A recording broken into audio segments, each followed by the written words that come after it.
ये रूप सनातन गोस्वामी कौन है? आप लोग खूब नाच के गाते हो।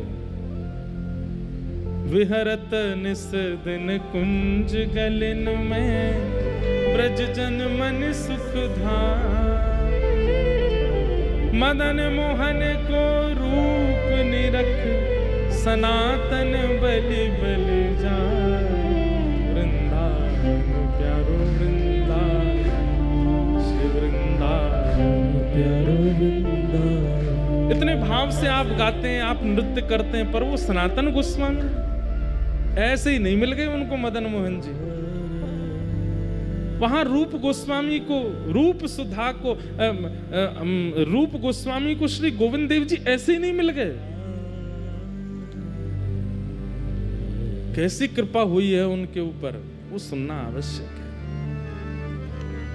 तब नाभाजी, वृंदावन की हवा तो चल गई थी चित्त में नाभाजी के, इसीलिए तो रसिक त्रयी आए, क्योंकि रसिक त्रयी से पहले रूप सनातन गोस्वामी का भाव सुनाया।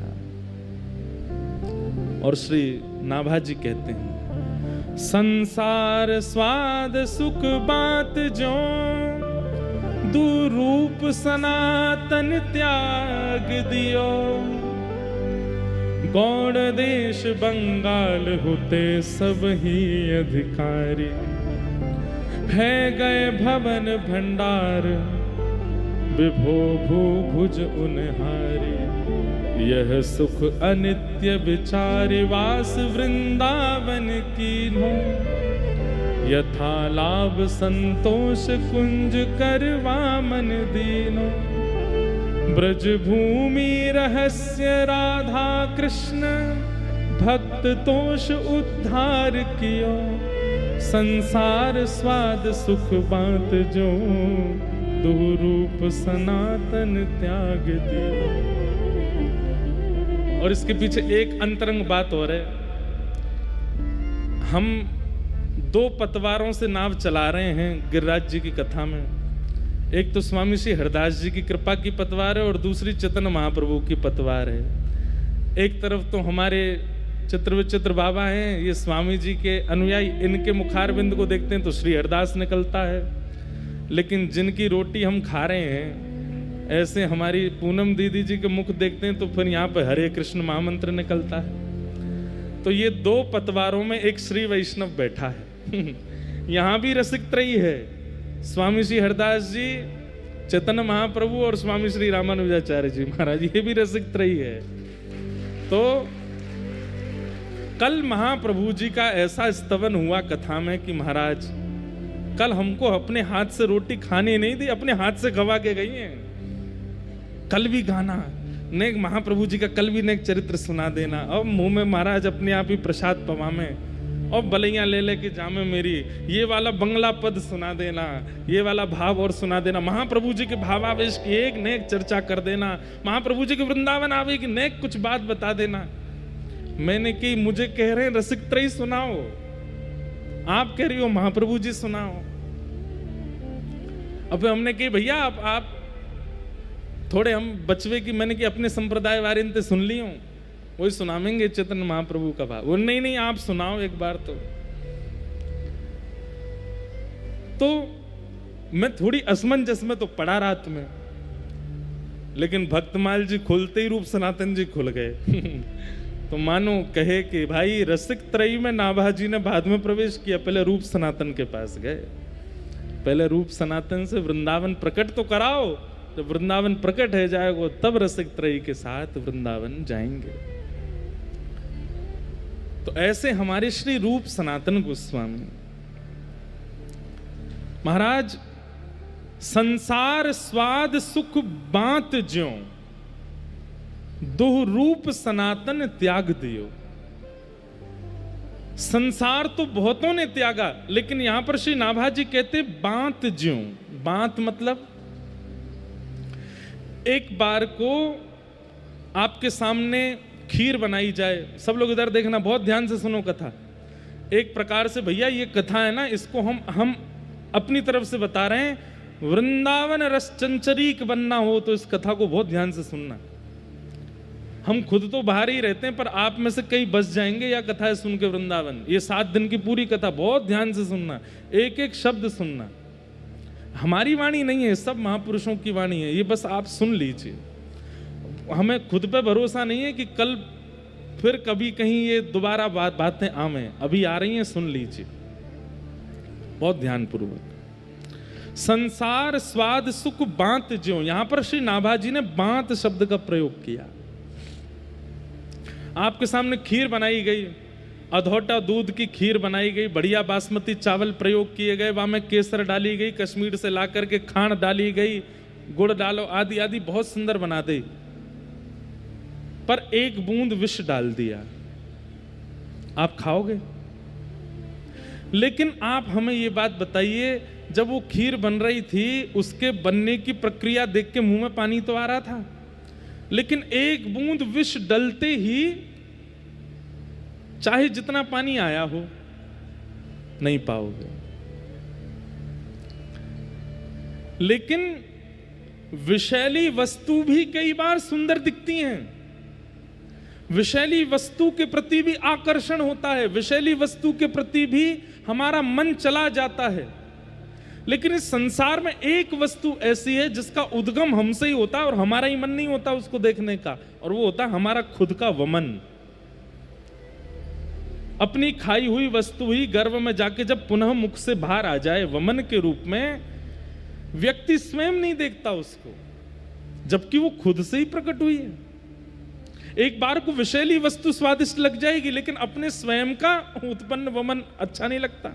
अरे कोई और वमन कर रहा हो तो हमारा जी मचल जाता है। वमन इतनी घृणित वस्तु है। यहां पर नाभाजी कहते हैं, रूप सनातन गोस्वामी ने संसार का कैसे त्याग किया? बोले जैसे वमन का त्याग होता है। इतनी घृणा हो गई संसार के प्रति। आप कहोगे महाराज जी शायद हो सकता है उनका जीवन इतना उच्च नहीं रहा होगा इसलिए उनका त्याग होगा। अब जीवन सुन लो उनका कैसा था। बोले गौड़ देश बंगाल हुते सब ही अधिकारी। बोले बंगाल का एक राजा था हुसैन शाह, केवल नाम का राजा था, राज तो पूरे बंगाल पर ये दोनों ही करते थे। क्या स्वर्ण की कमी, क्या रत्नों की कमी, क्या घोड़ों की कमी, एक राजा के समान सारी संपत्ति थी इनके पास में, किसी चीज की कोई कमी नहीं थी। कि भाई ऐसा होता है ना कि कमी ग्रस्त हो गए हों तो सब छोड़ छाड़ के आ गए हों, नहीं, कोई कमी नहीं थी। इनका पूर्व देह का नाम जो था वो अमर और संतोष। श्री रूप गोस्वामी जी का नाम था संतोष और श्री सनातन गोस्वामी जी का नाम था अमर, पूर्व देह का नाम। ये नाम तो फिर महाप्रभु जी ने रखा है इनका, रूप गोस्वामी और सनातन गोस्वामी। ब्राह्मण कुल में जन्मे थे, किसी चीज की कोई कमी नहीं। श्री नाभाजी वर्णन करते हैं और श्री सब रसिक जन ऐसा भाव बताते हैं कि उस समय में 22 लाख सोने की मोहर ये गिनी गई, इसलिए इनका पता है, बाकी और क्या क्या था उनका तो पता ही नहीं है। 22 लाख सोने की मोहर रूप सनातन गोस्वामी जी के पास थी। यह सुख अनित्य विचार वास वृंदावन कीन्हो। उस सर्वगुण संपन्न स्थिति में एक बात तो मन में आती है कि भाई भगवत भाव दो लोगों के चित्त में विशेष रूप से प्रकट होता है। एक तो अत्यंत संपत्ति जिसको मिल गई हो और एक जो सब चीजों से बिल्कुल विमुख हो गया हो। या तो विषयों का भोग अति मात्रा में कर लिया हो या विषय का स्पर्श ही नहीं किया हो। इन दो के चित्त में निष्काम भक्ति उत्पन्न होती है। मध्यस्थ वालों को ज्यादा यत्न करना पड़ता है निकलने के लिए। हम आप सब मध्यस्थ वाले हैं, इसलिए हमको यत्न ज्यादा करना पड़ता, क्योंकि हमने भोग भी देख रखे हैं और वैराग्य त्याग भी देखते हैं, इसलिए हमको थोड़ा परिश्रम ज्यादा है। पर दो प्रकार के लोग, या तो अति भोग जिन्होंने किया हो या स्पर्श ही ना किया हो भोग वस्तु का, इनमें निष्काम प्रेम का उद्दीपन सहजता से हो जाता है। रूप सनातन गोस्वामी, अमर और संतोष, ये दोनों बंगाल में हुसैन शाह नाम के राजा के यहाँ पर, एक भैया तो प्रधानमंत्री थे और एक भैया सेक्रेटरी थे, पर्सनल सेक्रेटरी, पूरा धन धान्य उन्हीं के अंतर्गत रहता था।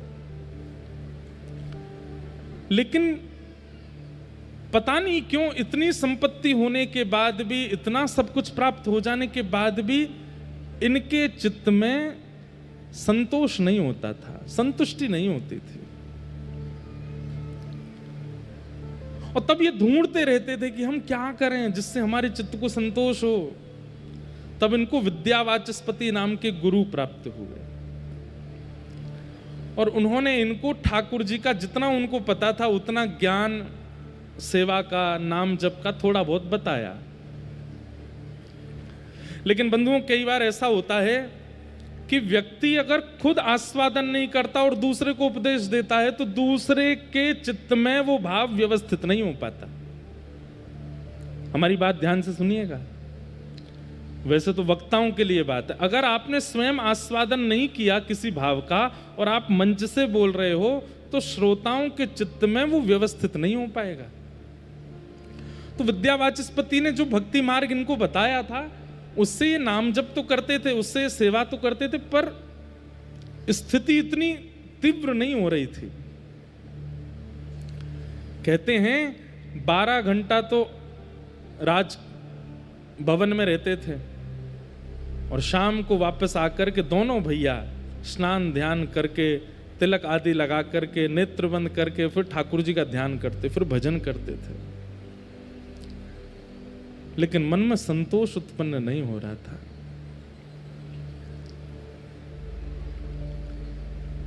तभी आपने किन्हीं के द्वारा महाप्रभु श्री चैतन्य जी का नाम सुना।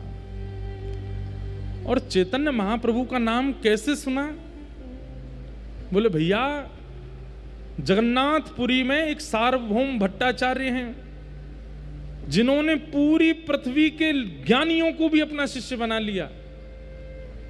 उनका नाम ही था सार्वभौम भट्टाचार्य, मतलब पूरी पृथ्वी में कोई ज्ञानी आ जाए, अगर सार्वभौम जी के सामने आ गया, अपनी दृष्टि से, अपनी वाणी से, अपने चलन चाल से उसको अपना चेला बना लेते थे। इतना उनका बल था। बोलना पढ़ाना तो बहुत आगे की बात है, दृष्टि मात्र से उनका नतमस्तक हो जाते थे सामने आकर के लोग।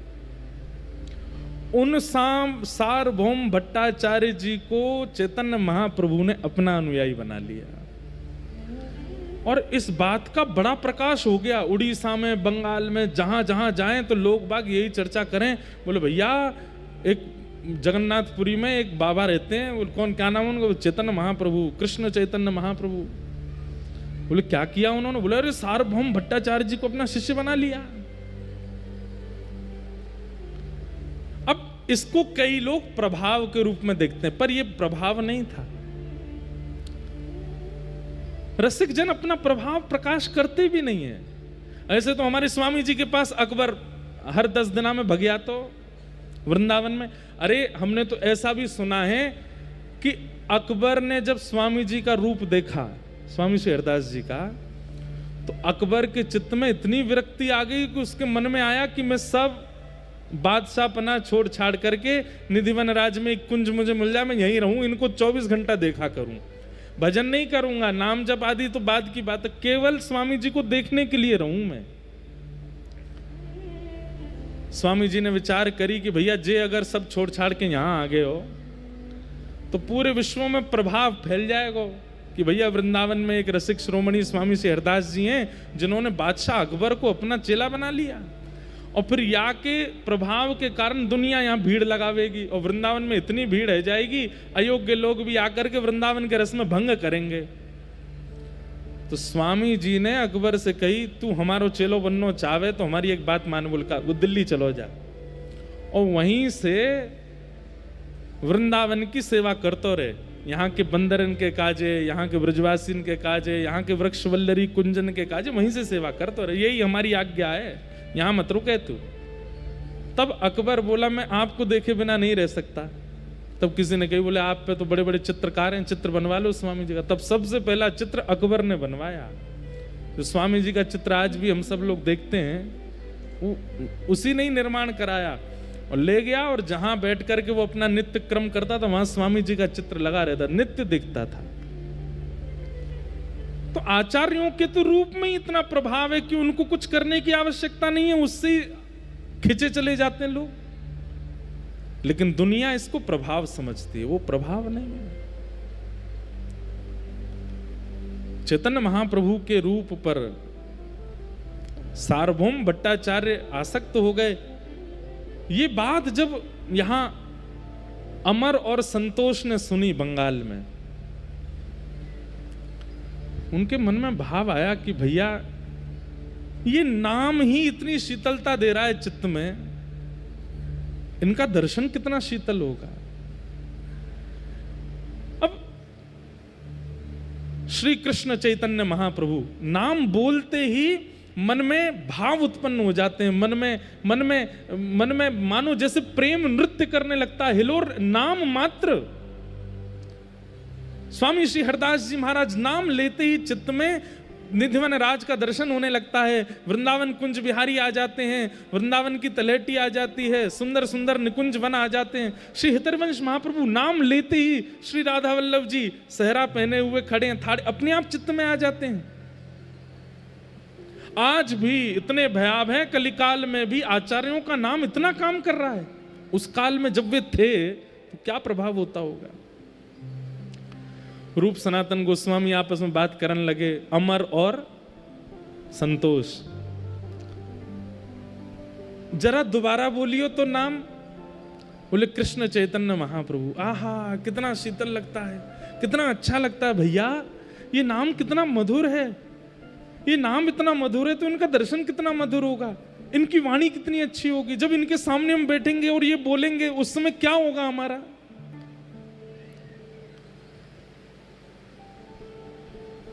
मन में विचार करने लगे क्या करें।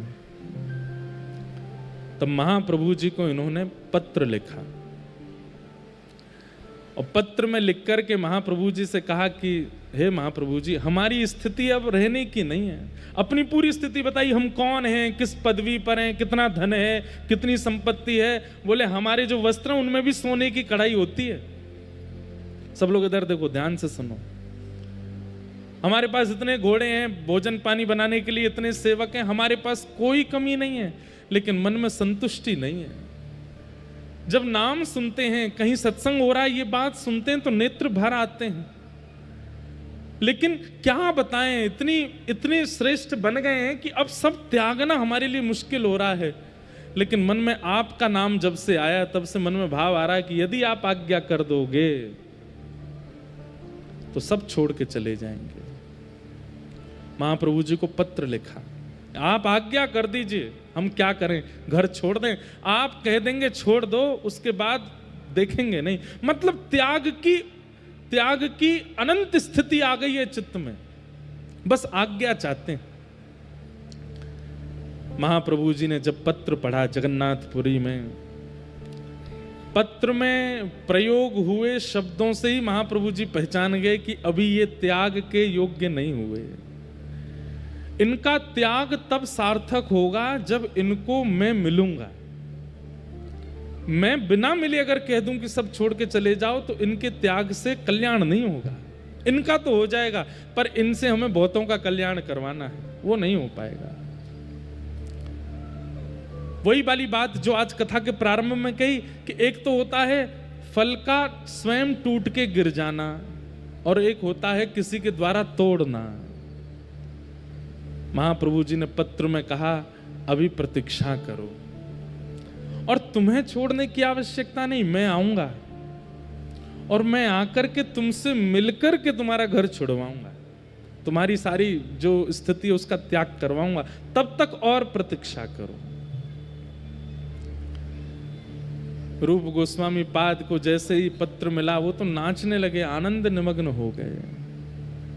महाप्रभु जी आएंगे, हमसे मिलने आएंगे, हम पर कृपा करने आएंगे।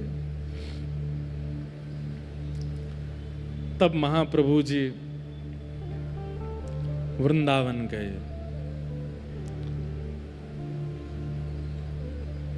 रामकेली ग्राम बंगाल में है, वहां रहते थे रूप सनातन गोस्वामी। लेकिन वृंदावन गए महाप्रभु जी।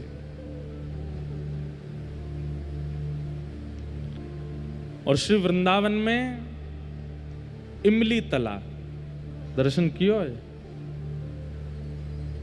सेवा कुंज के पास में इमली तला है। कहते हैं कि वो वृक्ष स्वयं हमारे प्रिया प्रियतम ने एक साथ द्वापर युग में ही लगायो। और उसके लिए कई लोगों ने बड़ी कथाएं ऐसी बनाई है कि राधा रानी ने उसको शाप दे दिया, क्योंकि किशोरी जी श्रृंगार करके जा रही थी सेवा कुंज में और नीचे एक इमली को वो आ गए फल, तो किशोरी जी को पाम रिपट गए, उनको श्रृंगार बिगड़ गया, तो क्रोध में आके उन्होंने शाप दे दिया। ऐसी कथा लोग बताते हैं, पर हमारा पुराना घर वहीं है, इमली तला के पास ही है, हम बचपन से वहीं रहे। ऐसा भाव बना दिया हो होगी तो ठीक है, लेकिन भाई हमारी किशोरी जी को गुस्सा ना आवे, और गुस्सा आवे तो शाप दे दें, वो भी इतनी सी बात पे, ऐसा है ना सके। तो वो इमली तला, जैसे ही महाप्रभु जी वहां पहुंचे, बैठ गए वृक्ष। तब वृंदावन प्रकट नहीं हुआ था, वृंदावन सघन वन था। वृंदावन में अभी रास्ते भी नहीं बने हैं। वृंदावन केवल दो पहचान थी वृंदावन की, एक श्री यमुना जी, दूसरे गिरिराज जी। इनके बीच में जो समाहित है वो वृंदावन है। उस समय महाप्रभु जी वृंदावन आए और यमुना के तट चलते चलते चलते चलते चलते जैसे ही सुगंधी आई रज की, समझ गए महाप्रभु जी यही है वो वृंदावन।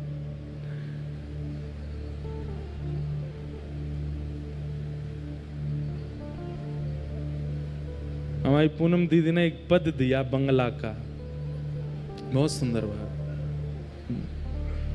अब सेम तो नहीं गवेगा, लेकिन करते हैं प्रयास। मानो महाप्रभु जी, एक बात बताएं आपको, महाप्रभु जी को इमली तालाब पे बैठे बैठे रात्रि की चंद्रमा निशा जैसी हुई तो रास का अनुभव हुआ। यहां से श्याम सुंदर चले आ रहे हैं, यहां से किशोरी जी आ रही हैं, सब सखियां श्रृंगार कर करके आ रही हैं। यमुना के तट पर पुलिन पर अद्भुत रास हो रहा है, और उस रास में स्वयं महाप्रभु जी भावावेश में प्रविष्ट होकर के नृत्य कर रहे हैं ठाकुर जी के साथ। वे तो राधा भाव में निमग्न हो जाते थे, स्वयं को किशोरी जी भाव में। उन्होंने प्रार्थना की थी कि राधा भाव विरह भाव मेरे चित्त में आवे। रास का अनुभव हुआ, और रास करते करते करते महाप्रभु जी को क्रोध आया थोड़ा सा। कैसे? महाप्रभु जी बोले, जय जय, आपने द्वापर में जो रास विहार किया उसमें एक पक्षपात किया। क्या? आपकी वेणु की ध्वनि केवल गोपियों को सुनाई दी, कंस को क्यों नहीं सुनाई आपने? अगर ये वेणु की ध्वनि कंस ने सुनी होती तो उसका क्या दोष था, वो भी रास में आ जाता। ये वेणु की ध्वनि अगर आपने दंतवक्र शिशुपाल को सुनाई होती तो वो भी आ जाते। महाप्रभु जी इतने दयावंत हृदय के, उनके मन में आया कि द्वापर युग में बजी वंशी कदम्ब वृक्ष के नीचे वो वंशी कंस को क्यों नहीं सुनाई दी। ठाकुर जी ने पक्षपात किया। ठाकुर जी, आज पक्षपात नहीं होगा। इस कलिकाल में अगर आपने पक्षपात किया, अनर्थ हो जाएगा। और तभी उस रास की भूमिका के मध्य में महाप्रभु जी ऊर्ध्वबाहु होकर के हरि नाम की वेणु बजाने लगे, और जहां जहां तक स्वर पहुंच जाए सबको सुनाऊंगा, किसी को अयोग्य नहीं मानूंगा। जो सामने आ जाएगा उसको ये नाम ध्वनि सुना करके सबको रास विहार में प्रवेश कराना है। अब पक्षपात नहीं होगा श्याम सुंदर, अब तो सबको योग्य बनाना है। और तब वृंदावन की खोज कर रहे हैं। केवल यमुना जी और गिरिराज जी ये दो संकेत हैं, और कुछ भी नहीं दिख रहा है। सब विलुप्त हो चुका है। वृंदावन ने अपने आप को भीतर अंतरंग रूप से अपने आप को छुपा लिया है।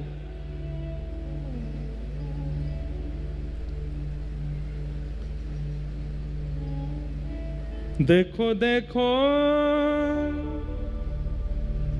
बोलो बोलो गोपेश्वर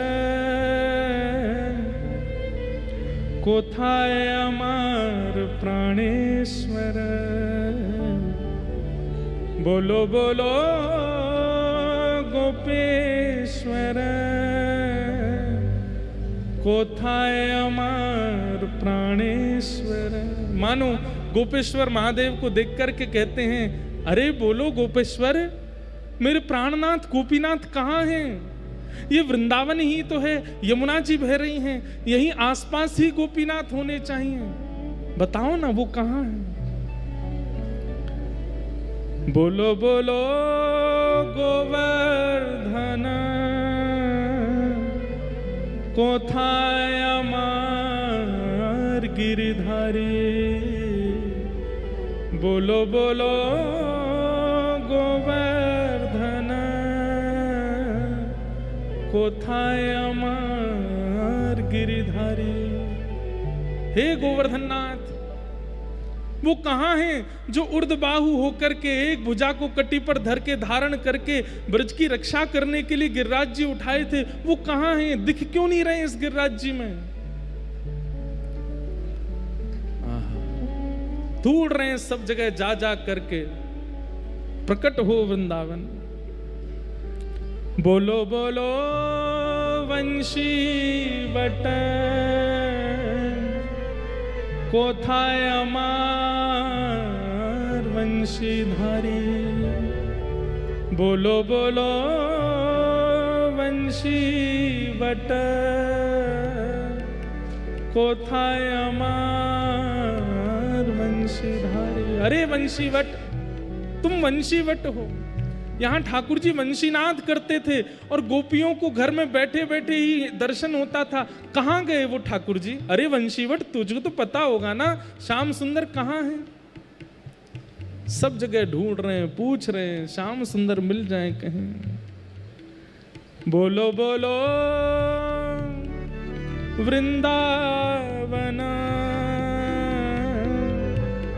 कोथाय अमर वृंदा विपिन।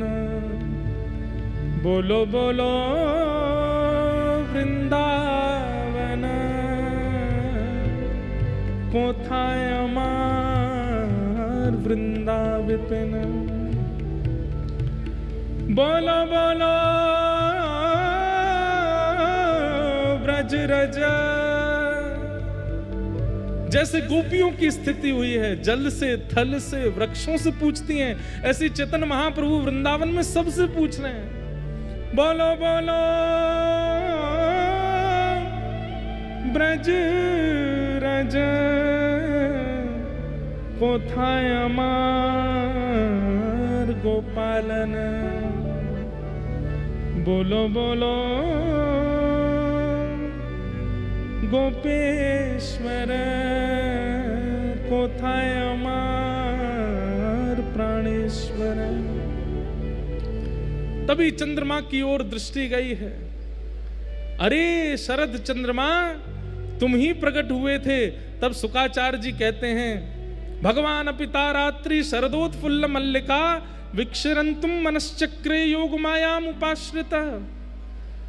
आज तुम प्रकट हुए हो, लेकिन ये वृंदावन सूना क्यों पड़ा है? बोलो बोलो शरद चंद्र कोथाय अमर राधा रमण। बोलो बोलो शरद चंद्र कोथाय अमर राधा रमण। ढूंढ रहे हैं कहां है वृंदावन। रोते हैं, बिलकते हैं, भावावेश में आ जाते हैं। अरे सामान्य ब्रजवासी जिसको पोखर तालाब समझते हैं, महाप्रभु जी कहते हैं निकलो बाहर, ये पोखर नहीं है, ये राधा कुंड है। ये किशोरी जी के द्वारा, किशोरी जी के मनोभाव के लिए श्री कृष्ण ने प्रकट किया था।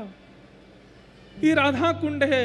महाप्रभु जी स्नान करते हैं, राधा कुंड की रज लेकर के द्वादश तिलक करते हैं, वहीं नृत्य करने लग जाते हैं। अरे तब गिरिराज जी की परिक्रमा भी निर्मित नहीं थी। महाप्रभु जी भ्रमण करते हुए पूरी गिरिराज जी की परिक्रमा करते हैं, दिख जाता है कि ये गिरिराज जी हैं, यहाँ राधा कुंड है, यहाँ श्याम कुंड है, ये पूछरी के लौटा है, यहाँ ठाकुर जी की छठी उत्सव हुआ, ये जतिपुरा है।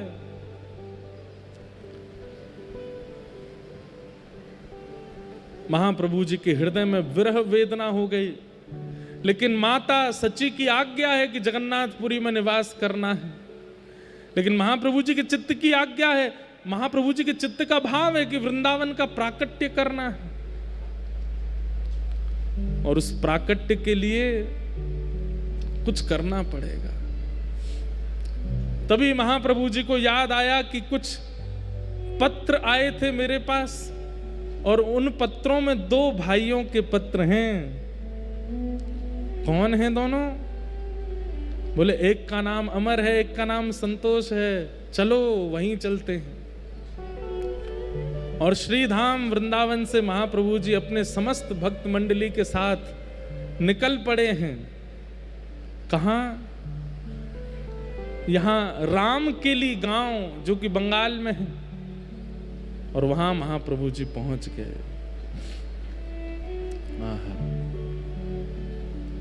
जैसे ही महाप्रभु जी पहुंचे, उत्ताल नृत्य कर रहे हैं, सब महामंत्र के साथ नृत्य कर रहे हैं, गा रहे हैं, हरे कृष्ण कृष्ण कृष्ण हरे हरे, हरे राम राम राम हरे हरे। और ये ध्वनि जैसे ही पहुंची है, संतोष और अमर के कानों में, मानो जैसे गोपियां कृष्ण वंशी नाद सुनकर के दौड़ पड़ी थी अपने घरों से। ऐसे ही ये महामंत्र की ध्वनि सुन, इनको नहीं पता है कि महाप्रभु जी आ रहे हैं, लेकिन उस नाम ने मानो जैसे कान में क्लीम शब्द कह दिया हो, अरे रूप, अरे सनातन, जल्दी चलो, महाप्रभु जी आ गए, जिनकी तुम प्रतीक्षा कर रहे हो वो सामने आ गए हैं। तुरंत दौड़ पड़े, अपने राजकीय कार्यों को छोड़ दिया, घोड़े पर नहीं बैठे, पादुका भी नहीं पहनी, दौड़ पड़े, भुजा उठा करके दौड़ रहे हैं। तभी देखते हैं, आहा, असंख्य सब गोस्वामी जन नृत्य कर रहे हैं, और मध्यस्थ भुजा उठा करके श्री चैतन्य महाप्रभु नृत्य कर रहे हैं। दोनों ने जाकर के दंडवत प्रणाम किया, नेत्रों से प्रेमाश्रु पुलकित हो गए, अश्रु प्रवाह होने लगा। महाप्रभु जी के चरणों में वंदन करके कहे, बोले प्रभु अब कृपा करो, अब अनुग्रह करो, अब नहीं रहना है, अब नहीं यहां बस सकते हम। महाप्रभु जी बोले, राम के लिए आने की और कोई योजना नहीं है, तुम्हारे लिए ही आए हैं हम, तुम दोनों को ही स्वीकार करने के लिए आए हैं। अब सब छोड़ करके जाना है और श्री वृंदावन का प्राकट्य करना है। महाप्रभु जी के सन्मुख दोनों विराजमान हो गए, रुदन करने लगे, बोले हम तो इस योग्य नहीं हैं, हमारे अंदर तो इतनी योग्यताएं नहीं हैं, हम तो इस लायक नहीं हैं, कैसे करेंगे। महाप्रभु जी बोले, वृंदावन के प्राकट्य के लिए ज्ञान का होना आवश्यक नहीं, त्याग का होना आवश्यक नहीं, वैराग्य का होना आवश्यक नहीं, प्रेम का होना आवश्यक है। और तुम्हारे चित्त में वो प्रेम है। ये त्याग की जो बार बार इच्छा तुम्हारे चित्त में प्रकट हो रही है, वो प्रेम करवा रहा है, वो तुम्हारे चित्त का प्रेम करवा रहा है, क्योंकि ये संसार उस प्रेम को समझ नहीं रहा है, उसका ये अधिकारी नहीं, इसलिए तुम्हारा यहां से मन उखड़ रहा है। अब हमारी आज्ञा है, अब तुम दोनों कुछ दिन साधन करो और सब व्यवस्थाओं से निवृत्त होकर के श्रीधाम वृंदावन जाओ, और वृंदावन जाकर के वृंदावन के विलुप्त स्थानों का प्रकट करो, वृंदावन के लीला स्थलों का प्रकट करो, वृंदावन की रस चर्चाओं का प्रादुर्भाव करो। और इन सब का यदि भली भांति प्रादुर्भाव किया, रूप सनातन गोस्वामी पूछने लगे कि हमारे कार्य जो हम कर रहे हैं वो सही कर रहे हैं, इसका प्रमाण कैसे मिलेगा। महाप्रभु जी के नेत्र सजल हो गए, दोनों को हृदय से लगा करके बोले, यदि तुमने कार्य किया और वृंदावन के स्थानों, अब वृंदावन में तो कुछ भी नहीं पता कि कौन सी स्थान कहाँ है, तो तो महाप्रभु जी बोले, अगर तुमने सही सही स्थानों का चयन करके प्रकट कर दिया तो तुम्हारे द्वारा प्रकट किए गए स्थान उचित हैं, यही वृंदावन है। इसका प्रमाण देने के लिए ठाकुर जी प्रकट होकर के तुमसे सेवा कराएंगे। वृंदावन में भूमिगत ठाकुर जी अगर प्रकट हो गए और प्रकट होकर के तुमसे कहें कि मेरी सेवा करो, तो समझ जाना कि तुमने जो जो स्थान प्रकट किए वो उचित थे। महाप्रभु जी ने कहा, अभी कुछ दिन और तुम्हारे साधन रह गए हैं, उनको पूर्ण करो। हम फिर मिलेंगे और फिर शिक्षा प्रदान करेंगे, उसके बाद वृंदावन जाना। सोचिए, विचार कीजिए। ये रूप सनातन गोस्वामी हैं, महाप्रभु जी स्वयं पहुंच गए उनके पास में, उनको वृंदावन भेजने के लिए।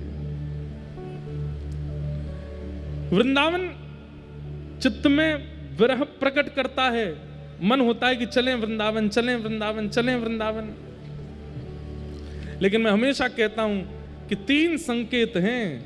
वृंदावन स्वप्न में आवे, ध्यान में आवे कि चलें वृंदावन, उसके बाद प्रतीक्षा करो कोई प्रसाद वृंदावन का आ जाए, उसके बाद फिर तीसरा प्रतीक्षण करो कि कोई ब्रजवासी आकर के कह दे। और जैसे ही कोई ब्रजवासी आकर के या ब्रजभाव से चित्त जिसका रमा हुआ है, ऐसा आचार्य चरण आकर के अगर आज्ञा कर दे कि जाओ वृंदावन, फिर नहीं रुकना है, फिर तो वृंदावन जाना है। रूप सनातन गोस्वामी को महाप्रभु जी के दर्शन लाभ हुए, सत्संग मिला। ये एक क्षण का दर्शन महाप्रभु जी ने इसलिए दिया ताकि इनके चित्त में और विरह बढ़े और भावना बढ़े वृंदावन की। और कुछ दिन के लिए उनको उन्हीं के ही रस में रहने के लिए आज्ञा की, अभी रहो कुछ दिन और, फिर से आज्ञा करूंगा, तब जाना वृंदावन, तब तक योजना बनाओ। और महाप्रभु जी ने कृपा की और कृपा करके महाप्रभु जी राम केली से प्रस्थान कर गए।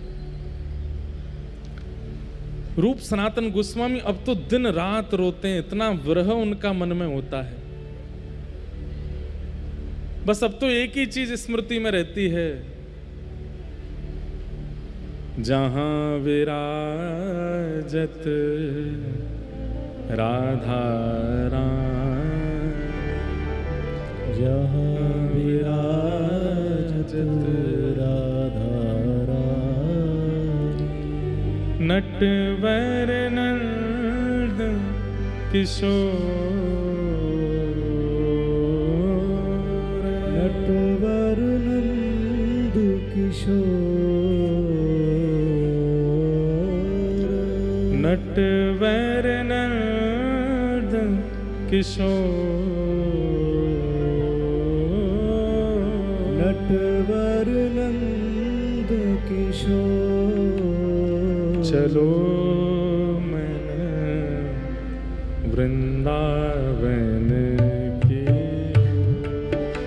चलो मन वृंदावन की, चलो मैंने वृंदावन की, चलो मन वृंदावन की, वृंदावन की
जहाँ निर्तत नंद किशोर, जहाँ निर्तत नंद किशोर, जहाँ नाचत नंद किशोर, जहाँ नाचत नंद किशोर।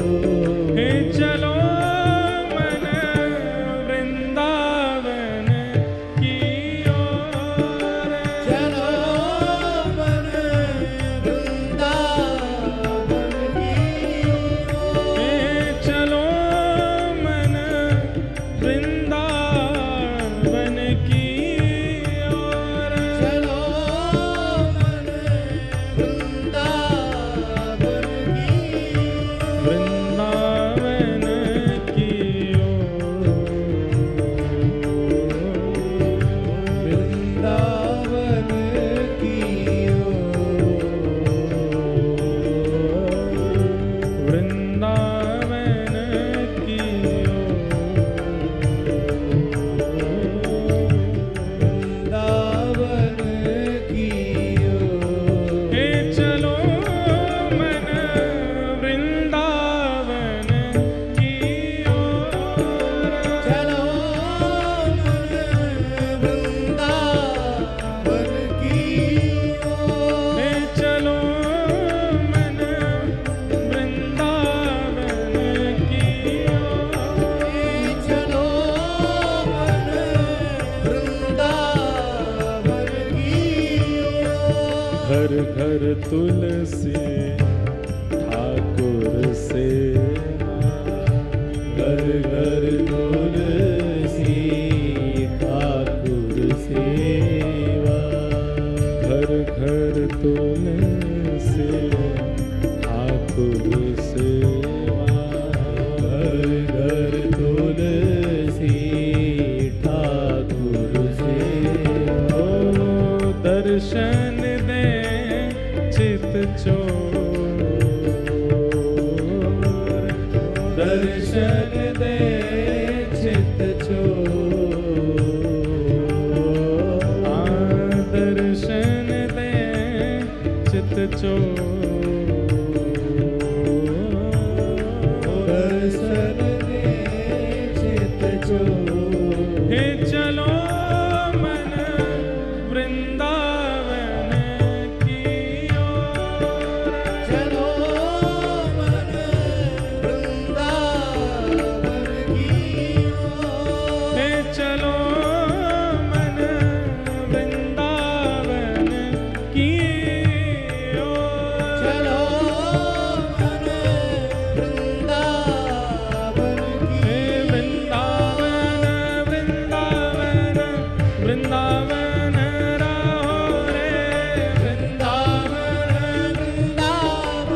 श्री रूप सनातन गोस्वामी। एक मन में भाव आता है, मन में एक प्रश्न आता है। महाप्रभु जी मिल गए, उसके बाद भी आज्ञा करके गए कि अभी रुको। इसका मतलब क्या है कि आचार्य अभी संतुष्ट नहीं हुए हैं त्याग से, और अब त्याग कैसे लगेगी? सब लोग बहुत ध्यान से सुनिए। देखो कितना प्रयास करना पड़ता है तब वृंदावन मिलता है। हमको तो यूं ही मिल जाता है, हवाई जहाज की टिकट कराई 5,000 की, पहुंच गए, ट्रेन करा ली राजधानी तो पहुंच गए, गाड़ी कर ली पहुंच गए। पर जिनके ठाकुरों के दर्शन करते हैं, गोविंद देव, गोपीनाथ, मदन मोहन, वृंदावन बिहारी लाल, वो ऐसे नहीं आए हैं। महाप्रभु जी ने विचार किया कि इन्होंने जब पत्र लिखा था तो पत्र में पहले अपना परिचय दिया, तो उसमें बताया हम इतने धनवान हैं, हम ऐसे राजा के यहाँ राजकोष में हैं, आदि आदि सब। बोले कि ये पदेशना, इसका निवृत्त होना आवश्यक है। और महाप्रभु जी को पता था कि ये होगा। अब महाप्रभु जी के दर्शन तो हो गए। अब महाप्रभु जी जैसे ही गए दर्शन दे करके, अब रूप सनातन गोस्वामी को वो जहां देखते हैं उनको महाप्रभु जी की याद आती है। उनकी मुस्कान कैसी, उनके शब्द कैसे थे, उनके नेत्र कैसे थे, उनकी अवस्था कैसी थी, चाल कैसी थी, नृत्य कैसा था, कीर्तन कैसा था। और वो निरंतर जो चिंतन बना, क्योंकि अभी तक और कुछ तो देखा नहीं, कभी वृंदावन गए नहीं, तो आचार्य का ही चिंतन करेंगे ना। इतना चिंतन हो गया कि अब विवेक बुद्धि जागृत होने लगी, और अपने राजपद जिस पर वो कार्यरत थे उससे उनको थोड़ी थोड़ी घृणा जैसी होने लगी।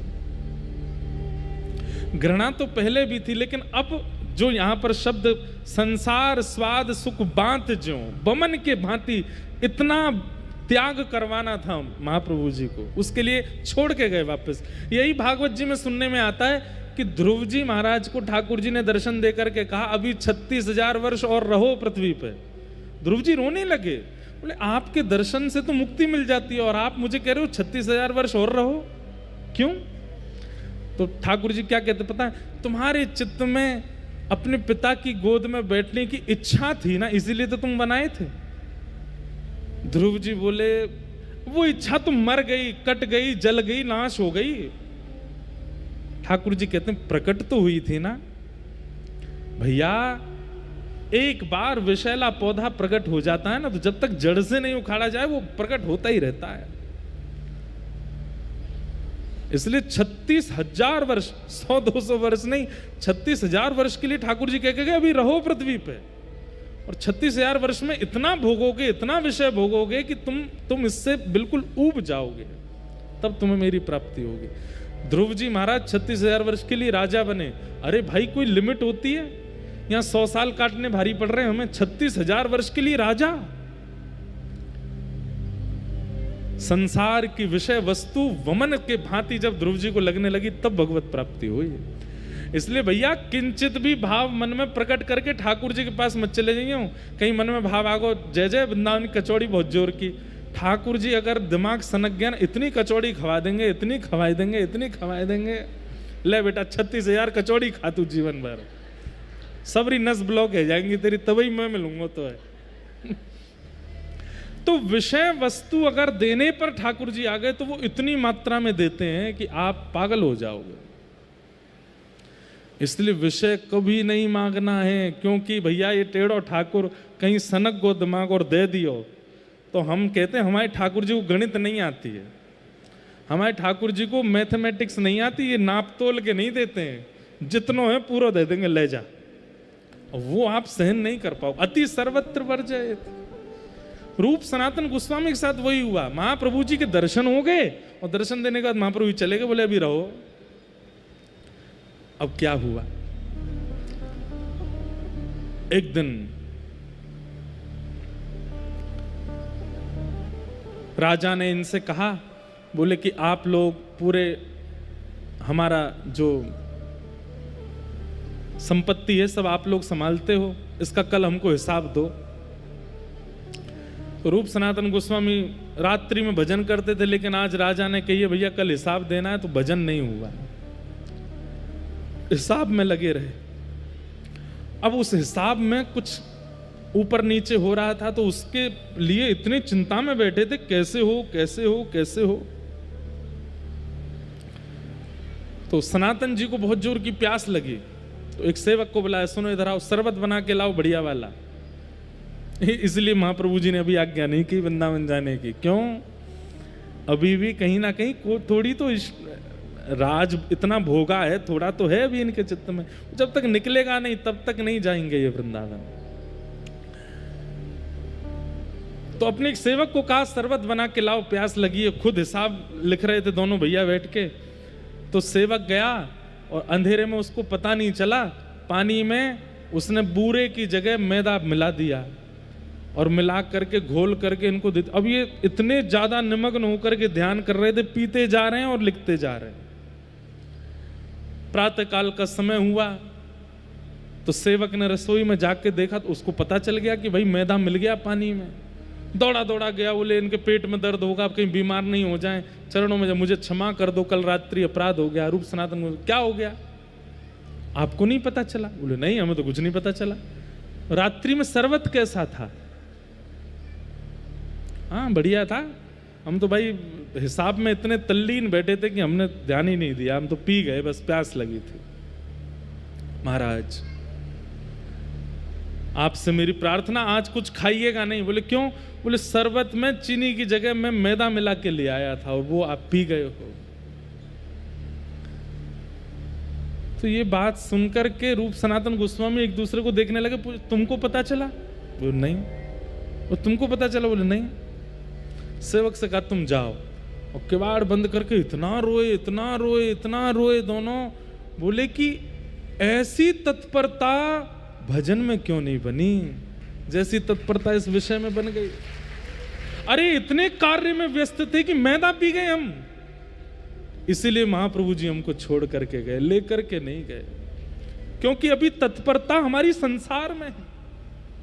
अभी भी हमारे हिसाब में राजा कहीं डांटे ना, कहीं, ये चिंता थी हमारे चित्त में, इसलिए हम इतने तल्लीन होकर के कर रहे थे कि मैदा पी गए। अरे भजन में तो एक चेंटी काटने लगती है तो हम उसको हटाने लगते हैं, भजन में तो मच्छर आ जाता है तो सेवकों से कहते हैं यहाँ पे मच्छरदानी लगा दो, भजन में अगर आसन चुभने लगता है तो उसको व्यवस्थित कर। वहां ऐसी तल्लीनता क्यों नहीं आई हम में? अरे भैया, इसीलिए महाप्रभु जी छोड़ के गए हमको।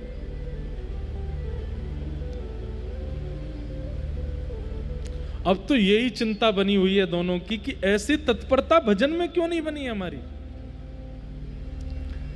एक दिन राजा ने अर्धरात्रि में, अमर संतोष नाम थे पूर्व के, इनको बुलाया। बोले अमर को बुला के लाओ, हमको एक हिसाब के बारे में बात करनी है। अर्धरात्रि का समय, भजन में बैठे थे अमर। इतने में इस सेवकों ने आगे कहा राजा आपको अभी बुला रहे। तुरंत इन्होंने माला वहीं की वहीं विराजमान कर दी। अपने भैया संतोष से कहा तुम तो अपना नाम जप करो, मिल के आऊं, राजा बुला रहा है। अर्धरात्रि में पालकी में बैठ करके निकल गए, पालकी में घूमते थे।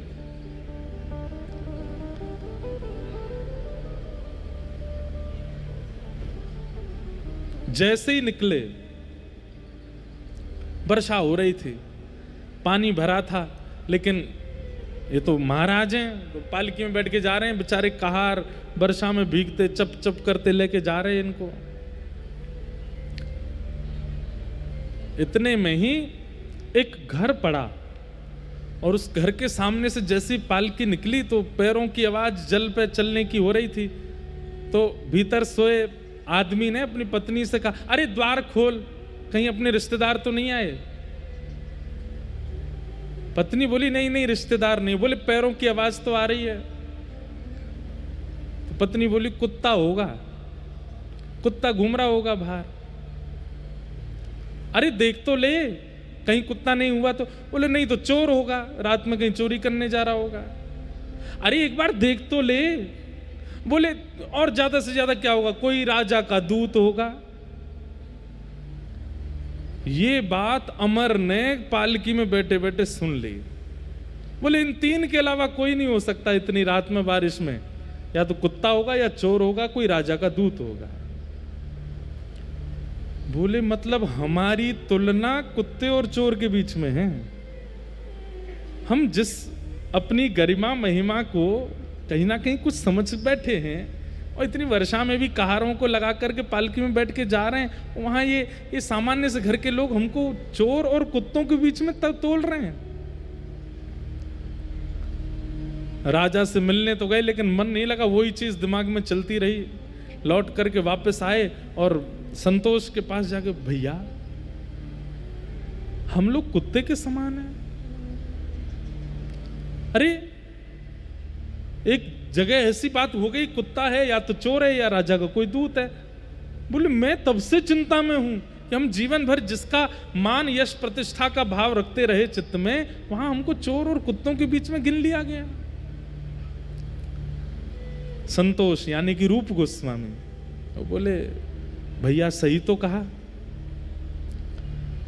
कुत्ता भी तो ऐसा ही होता है, उसको चाहे झूठा मिल जाए, चाहे कूटा मिल जाए, चाहे कैसा भी मिल जाए, वो भोजन के लिए किसी के भी द्वार पर चला जाता है। राजदूत भी तो यही करता है, और चोर भी तो यही करता है। वो ये नहीं विचार करता कौन छोटा कौन बड़ा, कौन धनवान कौन निर्धन, कौन के घर में कैसी परिस्थिति, सबके घर से चोरी कर लेता है। हम लोग भी तो वही करते हैं, राजदूत हैं, कर लेने के लिए जाते हैं, कुछ विचार नहीं करते, सबसे कर लेते हैं। उसी समय अमर सनातन गोस्वामी उन्होंने कहा अब नहीं, बस अब हो गया। इसीलिए महाप्रभु जी हमको छोड़ करके चले गए, स्वीकार नहीं किया। मैं रुकता हूं, ये परिवार सब इतना विस्तृत कर दिया है, इस सबको व्यवस्थित करता हूं, तू अभी निकल, इसी वक्त निकल जा, अब नहीं रहना यहां पर। अब जीवन का उद्देश्य जो महाप्रभु जी कह के गए वृंदावन जाना है, उनसे आज्ञा ले तू जा करके, अब नहीं रहना भैया, अब हो गया बस। तुझे डर तो नहीं, तुझे भय तो नहीं कि राजा कुछ कहेगा? बोले मुझे बिल्कुल भय नहीं है। तुझे इस बात का भय तो नहीं पीछे से संपत्ति का कहो? बोले बिल्कुल नहीं। बोले अब तरीका, अब बिल्कुल सही समय, अभी निकल। और उसी समय संतोष निकल गए घर से। ये दो ठोकरें चाहते थे महाप्रभु जी की इनको लगे, उसके बाद ये पूर्ण त्याग होगा। फिर ये पूछेंगे नहीं पत्र भेज करके कि जाएं कि नहीं, ये चले ही जाएंगे। ये भी पूछ रहे हैं कि जाएं कि नहीं जाएं। निकल गए और संतोष ने पूछा, कहीं से पता लगाया कहां है महाप्रभु जी, तो पता चला प्रयागराज में। वृंदावन से जा रहे हैं पुरी की ओर, पहुंच गए प्रयागराज और वहीं त्रिवेणी संगम पर महाप्रभु जी मिल गए। और आज संतोष को संतोष नहीं कहा है, महाप्रभु जी देखते, अरे मेरा रूप आ गया, आओ तो। नाम सुनते ही कान खड़े हो गए, आपने मुझे क्या संबोधित किया? बोले जो तुम वास्तव में हो वो संबोधित किया। तुम श्री प्रिया जी की रूप मंजरी हो। पहले मुझे संतोष दिखा था, आज मुझे रूप दिखा है, आओ। तुरंत निमग्न हो गए, चरणों में जाके बेहोश हो गए रूप गोस्वामी। हृदय से लगा लिया महाप्रभु जी ने।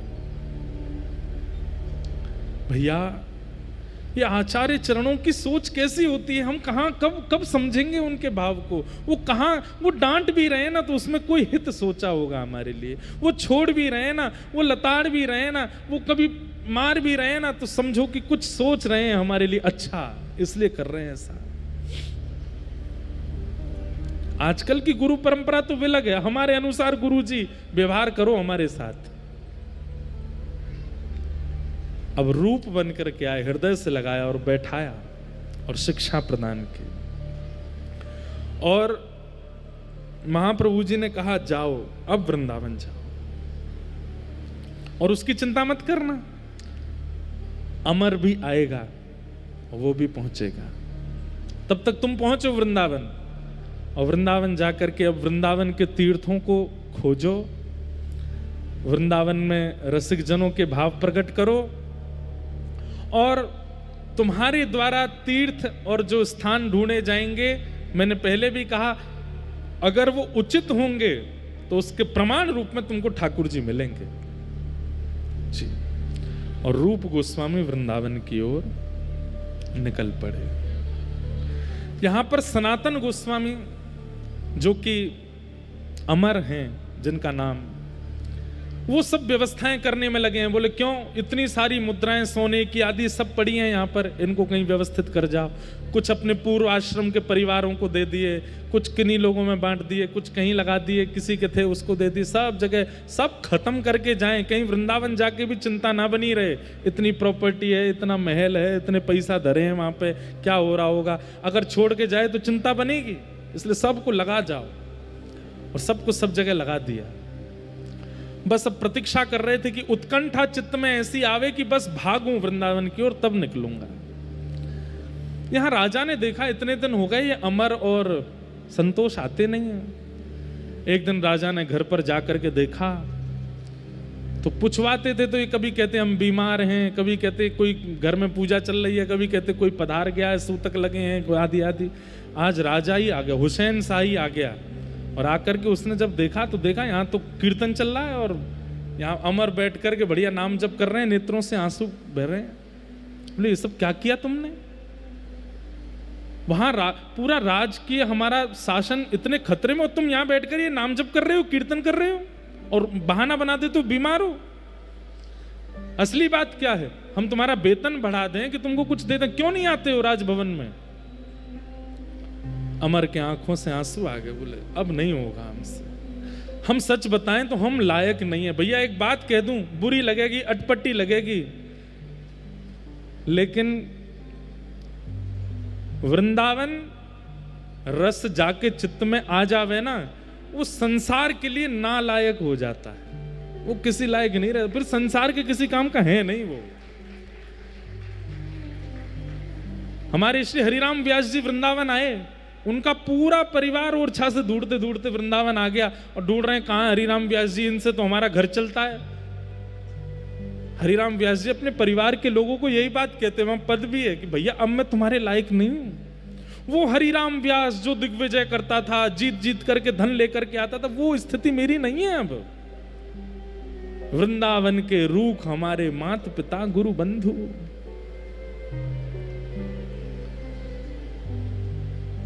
आप वृंदावन के भी हो और संसार के लायक भी बने हुए हो। एक जगह के रहिए, या तो लायक पूरे वृंदावन के ही रहिए या लायक पूरे संसार के ही रहिए।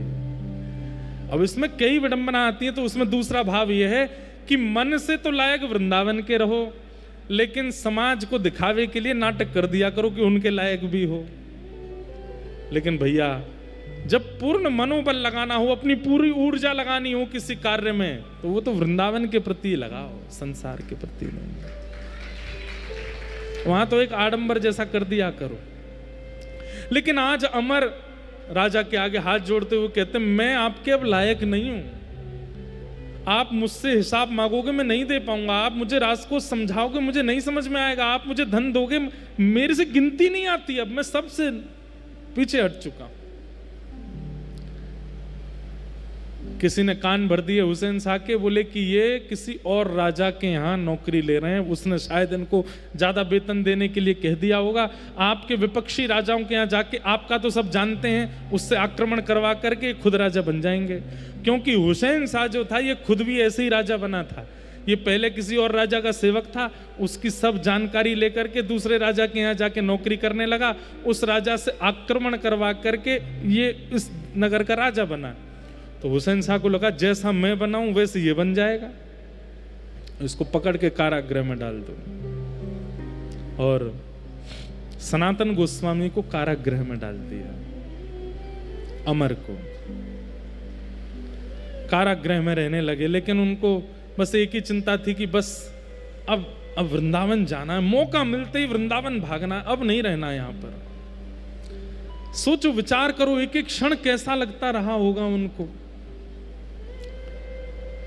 एक दिन जो सिपाही था वो इनका मित्र था, क्योंकि ये वहीं के प्रधानमंत्री थे। सिपाही ने कहा कि आपने मेरी बड़ी मदद करी थी हमेशा, आप कहो, मैं आपको देख नहीं पा रहा हूं, ऐसे राजा के साथ मिल जाइए ना। सनातन बोले नहीं, अब नहीं मिलना, लेकिन मैंने तेरी इतनी मदद की हमेशा, तेरे को राजा से छुपा छुपा के मैंने खूब पैसा दिया, आज तू मेरी मदद नहीं करेगा? बोले क्या करना है? बोले तू ताला खोल दे। अच्छा, राजा को पता चल जाएगी, मार देगा। बोले मैं दिखूंगा तो मारेगा ना, तो बोल देना कि गंगा स्नान करने गए, उसी में डूब गए, और मेरी मृत्यु ही मानना, क्योंकि मैं इतना दूर चला जाऊंगा, कभी दिखूंगा नहीं। मैं तेरे हाथ जोड़ूं, पैर जोड़ूं, तू ताला खोल दे। और उस व्यक्ति ने खोल दिया ताला। आधी रात में ही सनातन गोस्वामी भाग गए वहां से, और इनको पता चला कि महाप्रभु जी कहाँ हैं। तभी पता चला प्रयागराज से महाप्रभु जी काशी आए हैं। ये काशी पे प्रकाशानंद जी पर कृपा करने के लिए आए हैं, जो हम कल सुन रहे थे, जिनको प्रबोधानंद बना के भेजा। ये तुरंत काशी पहुंच गए। वहां जाकर के जैसे ही महाप्रभु जी को प्रणाम किया, महाप्रभु जी, अरे मेरा सनातन आया है, आ जाओ। उनको रूप कह करके संबोधित किया, इनको सनातन कह करके संबोधित किया। नेत्रों से अश्रुपात होने लगे। बोले आपने मेरा पूर्व नाम नहीं कहा। बोले वो तो मैं भूल गया, तेरा असली नाम तो सनातन है, तू तो हमारी श्री जी की मंजरी है। हृदय से लगा लिया। वहां रूप गोस्वामी को शिक्षा देकर के वृंदावन भेजा, अब यहां सनातन गोस्वामी को शिक्षा दी, और शिक्षा देकर के कहा अब जाओ वृंदावन। रूप पहले ही चला गया है, और मैंने और भी कुछ भावयुक्त लोगों को वृंदावन भेज दिया, वो सब तुम्हें मिलेंगे, वृंदावन जाओ। वृंदावन की ओर श्री सनातन गोस्वामी निकल गए। इनके मार्ग में भी 2-3 घटनाएं हुई, उसका भी बहुत सुंदर वर्णन करते हैं आचार्य चरण। इनके साथ एक इनका सेवक जा रहा था, उसने जीवन भर इनकी सेवा की, वो इनके पीछे पड़ गया, मैं भी वृंदावन चलूंगा। सनातन गोस्वामी बोले चलो तुम भी चलो।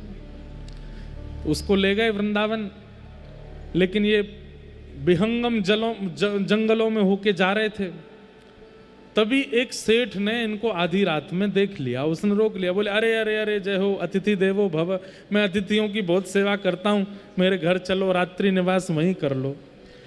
सनातन गोस्वामी बोले ये आचार विचार से तो लग नहीं रहा कि ये अतिथियों की सेवा करता है। ये इतनी सेवा की याचना, हम पे तो कुछ है नहीं कि लूटने के लिए भी सोच रखा हो इसने, हमारे पास कुछ है तो है नहीं, ये कैसे लूटेगा। रात्रि में भोजन प्रसाद पाके जब कक्ष में लेटे तो इन्होंने अपने सेवक से पूछा, ए रे तेरे पास कोई धन तो नहीं है? उसने नहीं नहीं मेरे पास कुछ नहीं। बोले सही सही बता। बोले हाँ 8 सोने की मोहर पड़ी है मेरे पास। बोले कि ये इसीलिए हमारी इतनी खातिरदारी हो रही है, ये अभी विष युक्त दूध लेके आएगा पिलाने के लिए, हम दोनों यहाँ पे पधार जाएंगे, ये धन चुरा लेगा। जैसे ही वो सेठ दूध लेके आया तो सनातन गोस्वामी बोले तुम इधर बैठो, ला निकाल 8 सोने की मोहर, ये धरो, आपके यहाँ हम खा रहे हैं, सो रहे हैं, रह रहे हैं, इसकी आप दक्षिणा ले लो।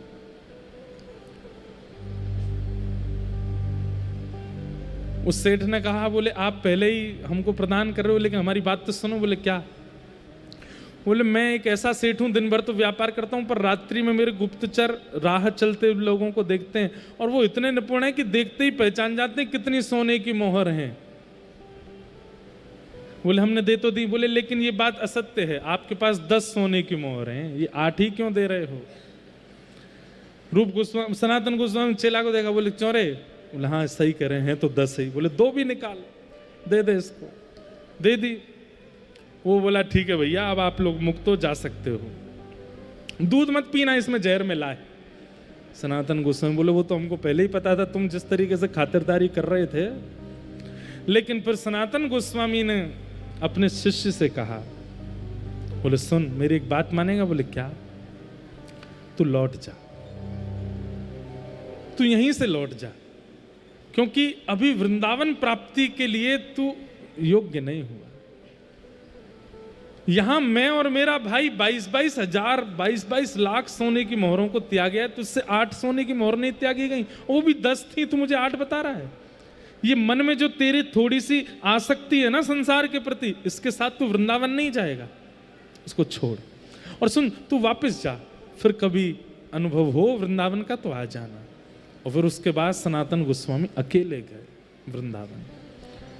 वृंदावन में जैसे ही प्रवेश हुए महाआवेश हो गया, नेत्रों से अश्रु गिरने लगे, शरीर कंपायमान हो गया। वृंदावन में प्रविष्ट होते ही मानो जैसे अब पैदल चल करके नहीं गए हैं, दंडवत लगाते हुए यमुना जी की ओर जा रहे हैं, दंडवती करते हुए यमुना जी की ओर जा रहे हैं।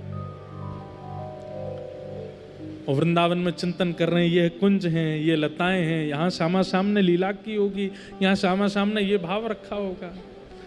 तभी रूप गोस्वामी, उनको पता चला कि भैया भी आ गए हैं, दौड़ करके गए, हृदय से लगा लिया, बोले मैं रूप। अब देखो एक ही भैया हैं, लेकिन आज मिल रहे हैं, अपना परिचय दे रहे हैं एक दूसरे को, मैं रूप हूं।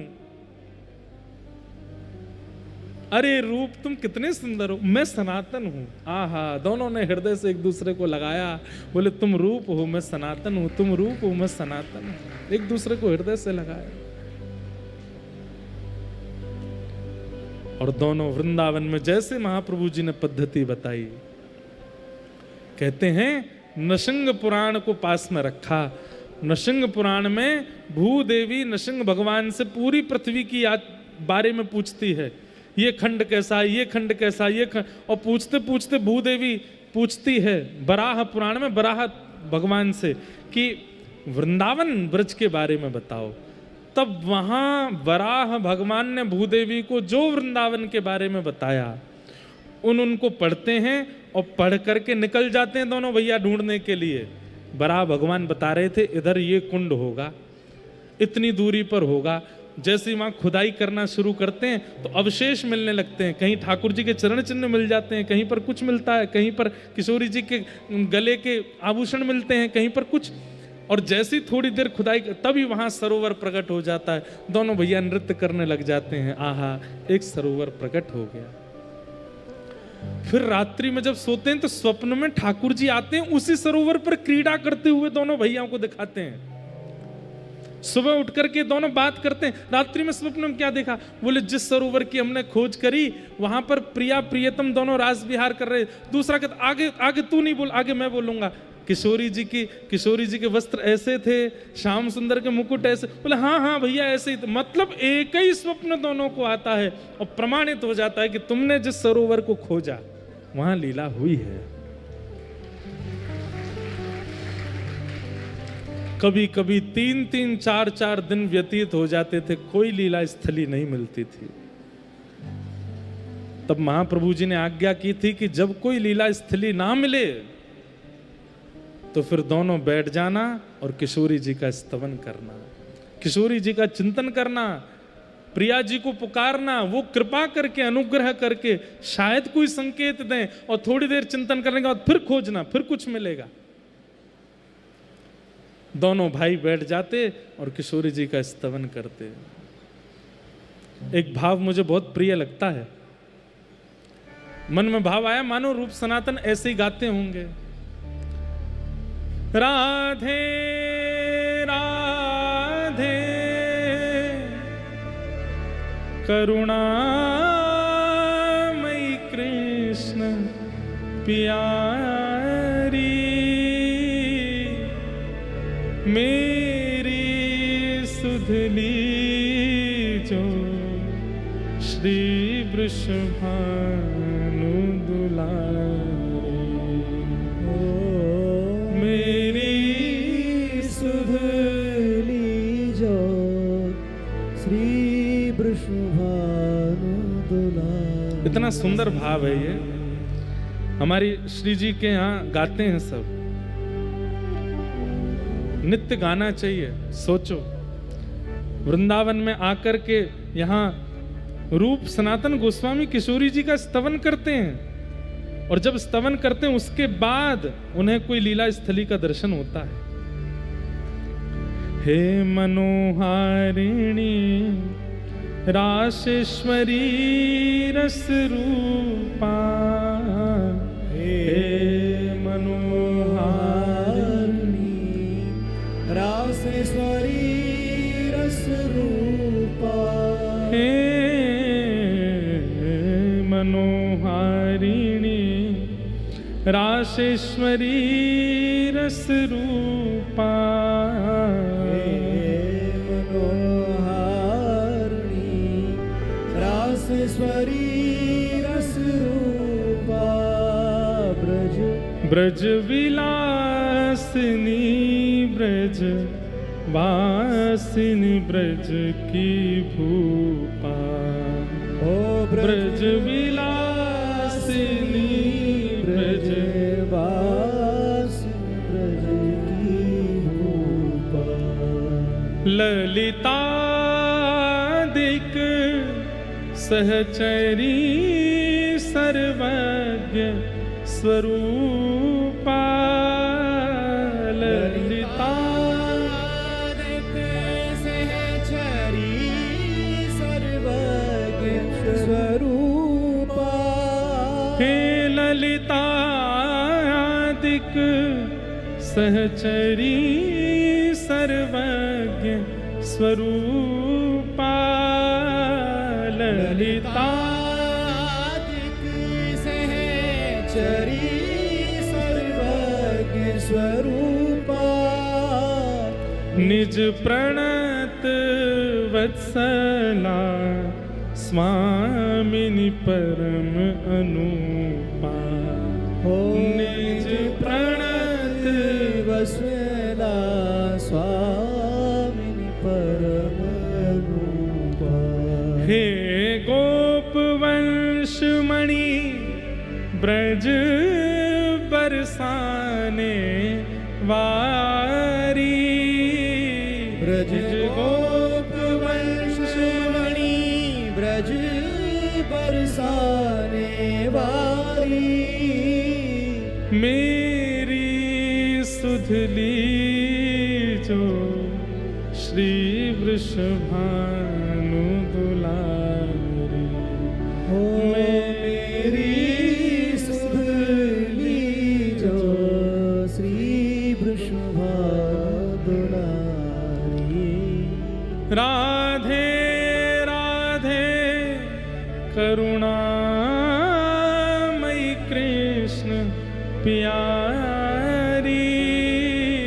राधे राधे करुणामयी कृष्ण प्यारी। मेरी सुधली जो श्री वृषभानु दुलारी। ओ मेरी सुधली जो श्री वृषभानु दुलारी। एक बात मन में आती है, जब आचार्यों ने इतना श्रम किया ब्रज प्राप्ति के लिए, हम लोग इतनी सहजता से ब्रज में रहते हैं, हमें श्रम नहीं करना पड़ता, इसलिए जबरदस्ती श्रम किया करो, परिक्रमा जाए करो। कभी कभी बिहारी जी में पीछे से ही धक्का खा के दर्शन कर ले करो। कभी कभी ऐसे ही दंडवती लगाए लगाए के परिक्रमा कर ले करो। अरे क्योंकि हमने श्रम किया ही नहीं, ब्रज में आ गए सहज भाव से, तो जबरदस्ती श्रम कर लो या तन से श्रम करवाए लो। भैया ये बात मैं बहुत भली भांति जान रहा हूं कि मोते लेके पीछे तक ऐसा कोई भी ना है जाके चित्त में कोई विषय ना हो। सबके चित्त में है, हम सब विषय युक्त हैं, फिर भी वृंदावन में पड़े हैं। इन सबके भाव और इन सब कथाओं को सुनकर के कभी कभी घृणा होती है अपने ऊपर कि हम कहाँ हैं ब्रजवासी होने लायक, हम कहाँ हैं वृंदावनवासी होने के लायक। इसलिए भैया जबरदस्ती अपने शरीर से नेक नेक तप करवाते रहे करो। ये कथा में इतनी देर बैठनो, थोड़ी गर्मी सहनो, थोड़ा अव्यवस्था सहनो, या कुछ तप समझ के सह लियो, इतना ही कर ले हम, या से ज्यादा तो हमसे हो को नहीं। और जैसे ही किशोरी जी का स्तवन करते रूप सनातन गोस्वामी, और स्तवन करते करते जैसे ही थोड़ी देर उठते और उठ करके जैसे ही आगे बढ़ते, थोड़ी देर में ही एक लीला स्थली मिल जाती और दोनों फिर नृत्य करने लगते। दोनों किशोरी जी को याद करते, ठाकुर जी को याद करते और महाप्रभु जी का चिंतन करके नाचते। अब मन में विचार कियो कि भैया इतने सारी लीला स्थली ढूंढ लें, इतने साले सरोवर, 333 लीला स्थलियों को ढूंढा रूप सनातन गोस्वामी ने, व्रज वृंदावन में प्रकट किया 333 लीला स्थली। उसके बाद सनातन गोस्वामी का मन लग गया नंदगांव में। और सनातन गोस्वामी वहीं रहने लगे। उनको मन में भाव आया कि यहीं नंद को लाला आवेगो काउ देना और आके मुंह पे कृपा कर जाएगो। रूप गोस्वामी से बोले भैया आसपास रहे में तो एक दूसरे की चिंता होवे, कभी मेरे लग जाए तो तुम मेरी सेवा कर दो, तुम्हारे लग जाए, ये भी नहीं होना चाहिए। अरे वृंदावन में तो अपनी सेवा कोई तो करवानी ही नहीं चाहिए, खुद ही कर लेंगे हम तो। अब लाला तू तो रहे वृंदावन में, मैं रहूंगा नंदगांव में। सनातन गोस्वामी नंदगांव में बैठ गए। तभी एक दिन भजन करते करते करते करते 4 दिन व्यतीत हो गए, ना कुछ खाया ना कुछ पिया। इतने में ही एक सांवरो सो बालक आयो और बालक आकर के द्वार पे खटखटाने लगो, अरे बाबा या द्वारे खोल दे। सनातन गोस्वामी बोले बालक भी नंदगाम के ऐसे ऊधमी है, भजन ना करन दे। द्वार जैसे ही खोला, जैसे ही खोल करके देखा महाराज, एक बार के लिए मानो जैसे नेत्र पलक झपकना भूल गए हो। नेत्र देख करके लगा कि ये तो कोई अद्भुत है। ऐसे कमर पे हाथ धर के और यूं ठाड़े हैं, नेत्रन से बार बार पलक झपक झपक के देख रहे हैं, क्रोध में भर के। सनातन गोस्वामी बोले भैया क्या बात है? अरे बाबा मेरी मैया बता रही थे 4 दिना ते भूखो है तू, तेने कछु खायो ना है। ले हमारी गैया ब्याई है और वहां के ब्यावे के बाद को पहलो दूध है, तेरे घर के काजे ले आए, तू बना ले, पाले, प्रेम से खीर बना के पाले। जे चावल है जे दूध है बढ़िया, और सुन अकेरो मत पाई लियो, नेक नेक हमको दे दियो। मधुर बात सुनकर के सनातन गोस्वामी तो जैसे मानो मोहित से हो गए। बोले भैया ऐसी मीठी वाणी बोल लो, ऐसे आके कटाक्ष से नेत्र, ये कौन है?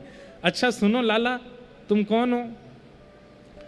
बोले नंदू ब्रजवासी रे, हमारो एक नंदगाम में, वाकई हम 4 बालक हैं। बोले कहा नाम है भैया तुम्हारे?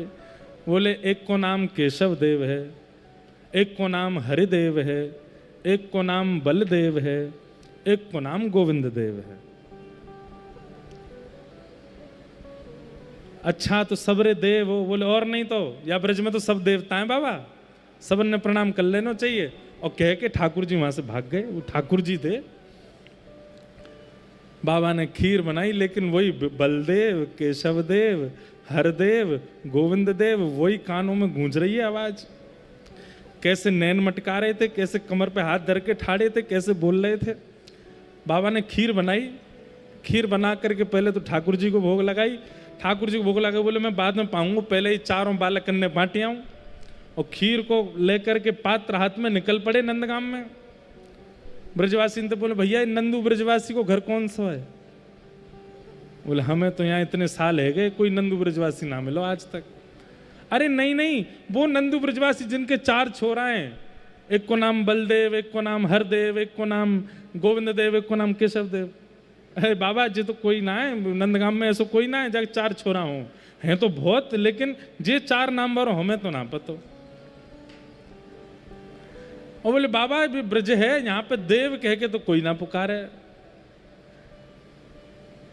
कोई को नाम हरदेव होगा तो हरदो हरदो कहते होंगे, कोई को नाम केशव केशव देव होगा तो केशु केशु कहते होंगे, यहाँ देव कह के तो कोई ना बुलावे। बोले नंदू तो नाम ठीक लग रहा, नंदू तो है सके, लेकिन यहाँ कोई ना है। ढूंढते ढूंढते ढूंढते बोले अरे भैया दूध दे के गए हो, चावल दे के गए हो, सब दे के गए हो। इतने में एक ब्रजवासी, भावुक ब्रजवासी, बोले बाबा कौन है ढूंढ रहे हो? बोले कोई नंदू ब्रजवासी, वहाँ के 4 बालक है, हरदेव, केशव देव और गोविंद देव और बलदेव। ब्रजवासी ने हृदय से लगा लिया। बोले बाबा अरे जे नंदू ब्रजवासी कोई नहीं, नंद बाबा ही नंदू ब्रजवासी हैं। और नंदू ब्रजवासी के दोनों छोरान के 2-2 नाम हैं। बोले बलदेव यानी कि दाऊ दादा, और बलदेव ही गोवर्धन में हरदेव बन के बैठे हैं, तो हरदेव और बलदेव ये एक हैं, और केशव देव और गोविंद देव ये कृष्ण हैं।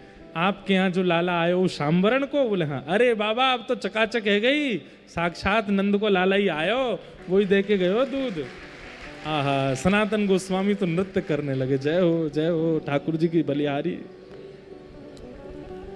यहां रूप गोस्वामी के साथ अलग लीला चल रही है वृंदावन में, क्योंकि अब ठाकुर जी को प्रमाणित करना है ना कि तुमने जो स्थान ढूंढे हैं वो उचित है। रूप गोस्वामी को रात्रि स्वप्न आया और स्वप्न में क्या दिखा कि जहां आप भजन करते वहीं पास में गोमा टीला है, और उस गोमा टीला के अंदर ही मैं विराज रहे हूं। मुंह को वहां से निकालो, मैं तुमसे सेवा कराना चाहूं। ठाकुर जी बात कर रहे हैं। रूप गोस्वामी हड़बड़ा करके उठे, बोले ये स्वप्न में मैंने क्या देखा? गोमा टीला? कहाँ है गोमा टीला? ठाकुर जी कह रहे हैं मुझे सेवा करानी है, मुझे लेके जाओ। तुरंत आपने स्नान किया, स्नान करके जैसे ही बाहर आए, सुबह सुबह भोर है रही, हल्के हल्के सूर्य प्रकट भये, तभी कछु बालक वहां खेल रहे। अचानक उन बालकों में से एक श्याम वर्ण को बालक, और वो ठाड़ा हो गया रूप गोस्वामी के सामने। बोले बाबा गोमा टीला तरफ जा रहे हो का? रूप गोस्वामी बोले इसको कैसे पता मैं गोमा टीला पे जा रहा हूं? बोले यहां यहां बालक, गोमा टीला में क्या है? बोले बाबा मेरे बाबा की खूब सारी गैया हैं, उनमें तो एक गैया जावे गोमा टीला के ऊपर खड़े है कि अपने थनन में तो सबरो दूध बहा दे। अब भी हम गैया चरावे आए हैं, एक गैया महीं ठाड़ी है, सबरो दूध बहा रही है। रूप गोस्वामी दौड़े और गोमा टीला के पास जाकर के देखा तो एक गाय खड़ी है और उसके थनों से बिना प्रयास के ही दुग्ध प्रवाह हो रहा है। रूप गोस्वामी पहुंचे, जैसे ही जाकर नेत्रों से आंसू गिर रहे हैं, शरीर अपने वश में नहीं रहा है। तुरंत जाकर के दूध जहां गिरा था उस स्थान को जैसे ही हटाना प्रारंभ किया, तभी गोमा टीला के भीतर से प्यारे श्री गोविंद देव प्रभु प्रकट हो गए। बोलो गोविंद देव लाल की जय। सब सुख सागर रूप उजागर रहे वृंदावन धाम। रूप गोस्वामी प्रगट कियो जहां रोविंद रूप निधान। वृंदावन प्यारो वृंदावन, वृंदावन मेरो वृंदावन। और एक बात और, यहां रूप गोस्वामी को ठाकुर जी मिले हैं और वहां जगन्नाथपुरी में उर्दबाहु होकर के महाप्रभु जी नृत्य कर रहे हैं, बधाई बांट रहे हैं। तभी सब गोस्वामी जना के कहते हैं, बोले महाप्रभु जी क्या भाव हुआ? बोले आज मेरे रूप को प्राण प्यारे गोविंद मिल गए, आज मेरे रूप को गोविंद मिले। अरे बधाई बांटो, सब जगन्नाथपुरी के वैष्णवन में जाकर के बधाई लुटा दो, आज मेरे रूप, क्योंकि महाप्रभु जी चाहते हैं कि वृंदावन में वृंदावन का प्राकट्य हो और उस कार्य को रूप सनातन भली भांति कर रहे हैं।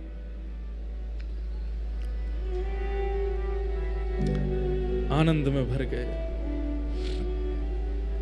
भावावेश में चले जाते हैं और महाप्रभु जी स्वयं चिंतन करने लगते हैं कि हे श्याम सुंदर, अब हमें भी मिल जाओ, हमारे अनुयायियों को प्राप्त हो रहे हो, हमें कैसे प्राप्त होगे? रूप गोस्वामी के यहाँ गोविंद देव, आहा, पूरे वर्णन आता है कि हरिराम व्यास जी आदि सब आए रूप गोस्वामी के पास और गोविंद देव जी का रूप देख करके सब तकते रह गए, निहारते रह गए, ऐसे सुंदर श्री गोविंद देव। खबर पहुंची नंदगाम में सनातन गोस्वामी के पास, अरे सनातन जी आपके प्यारे दुलारे छोटे भैया रूप गोस्वामी के यहाँ ठाकुर जी प्रकट हुए। सनातन गोस्वामी सुनते ही पैदल दौड़े नंदगांव से वृंदावन, और वृंदावन आकर के रूप गोस्वामी को हृदय से, वो कहाँ है ठाकुर जी? बोले वो विराज रहे। आहा, गोविंद देव जी का रूप देख करके मानो भावावेश में 2-3 बार तो मूर्छा जैसी हो गई सनातन जी को। चरणों में प्रणाम करके कही जय जय, अब हम पे भी कृपा करो, या के ऊपर तो आपने कृपा करी, कहीं मेरी सेवा में कोई चूक तो नहीं हो रही है, आप मुझ पे कृपा कब करोगे?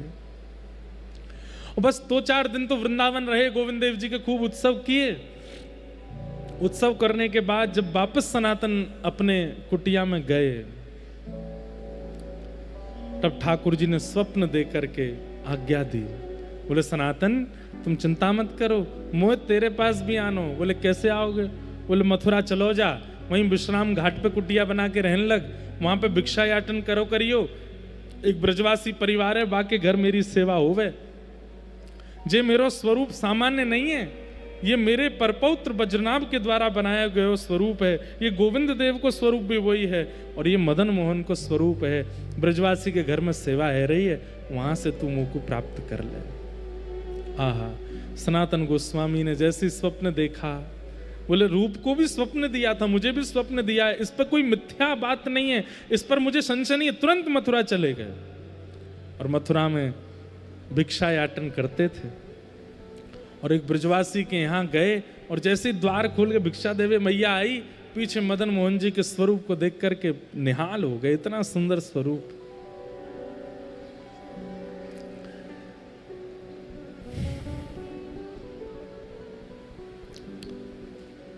लेकिन ठाकुर जी से बोले अब आप ही, मैं मैया से कैसे कहूं कि मुझे मिल जाओ, आप ही कुछ कृपा करो। ठाकुर जी ने मैया को स्वप्न दे दिया। बोले मैया सेवा पूर्ण भई अब तेरी। बोले मैया बोली कहाँ भैया? बोले एक तो इतने साल की आपकी सेवा करी, पहली बार तो मेरे स्वप्न में आए और वह स्वप्न में आकर के भी ये बता रहे हो कि मेरी सेवा पूरी है गई।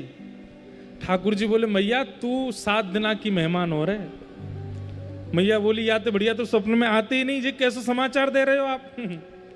ठाकुर जी बोले मैया तू चली जाएगी और तेरे बाद तेरा पूरा परिवार लड़ेगो, हम लेंगे सेवा, हम लेंगे सेवा। और भाव कोई में ना है, सब पैसा कमावे को मेरी सेवा लेंगे। एक बाबा तेरे यहाँ भिक्षा लेवे आवे, सनातन बाबा। बोले हाँ, वो मेरी सेवा करेगो। कल को जैसे भिक्षा लेवे आवे तो मोह वाकू प्रदान कर दियो। ठाकुर जी ने स्वप्न में आज्ञा दे दी।